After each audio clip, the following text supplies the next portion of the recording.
எல்லாருமே எதிர்பார்த்த மாதிரி பார்த்தீங்கன்னா சாச்சனா வந்து இந்த வாரம் எவிக்ட் ஆகல. ஏன்னா சாச்சனா எவிக்ட் ஆக மாட்டாங்கன்னு நம்ம எல்லாருக்குமே தெரியும். ஏன்னா விஜய் சேதுபதி வந்து காப்பாத்திடுவாருன்னு. ஸோ அதே மாதிரி தான் பார்த்தீங்கன்னா இந்த வாரமும் அவர் காப்பாத்திருக்காரு. அவருக்கு பதிலாக ஒரு முக்கியமான ஆளை தூக்கிட்டாங்க. எல்லாருமே மோஸ்ட்லி கெஸ் பண்ணியிருப்பீங்க சிவகுமார். ஸோ சிவகுமாரை எதுக்காக தூக்குனாங்க அப்படின்ற மாதிரி யாருமே கேள்வி கேட்க மாட்டாங்க. ஏன்னா இவர் இவ்வளோ நாள் இருந்தாலுமே என்ன பண்ணாரு அப்படின்ற ஒரு கேள்வி தான் வரும். நேற்று மட்டும் தான் பார்த்தீங்கன்னா அதிசயமாக ஒரு வேலையை செஞ்சார். என்னன்னு பார்த்தீங்கன்னா அருணுக்கு வந்து லவ் ப்ரப்போஸ் பண்ணியிருந்தாரு. ஸோ என்னடா இப்படி ஒரு ஜோடி புதுசாக உள்ள உருவாயிருக்கு அப்படின்ற மாதிரி எல்லாருக்கும் டவுட் வந்தது. ஸோ அந்த மாதிரி ஒரு செய்கையை தான் பார்த்தீங்கன்னா அருணும் சிவகுமாரும் பண்ணிட்டு இருந்தாங்க.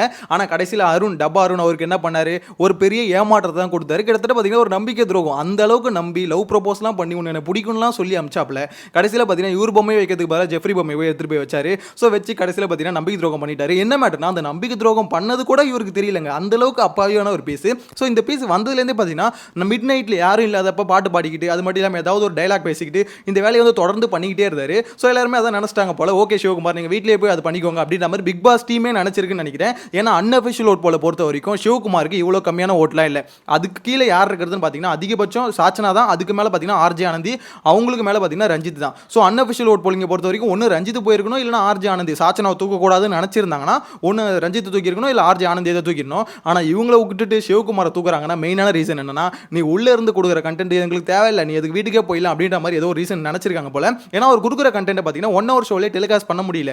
ஏன்னா அந்த அளவுக்கு பார்த்தீங்கன்னா ஒன்று ஃபன்னான ஒரு கண்டென்ட் கொடுக்கணும், இல்லை சீரியஸான ஒரு கண்டென்ட் கொடுக்கணும். இவர் கொடுக்குறது பார்த்தீங்கன்னா full and full cringe content.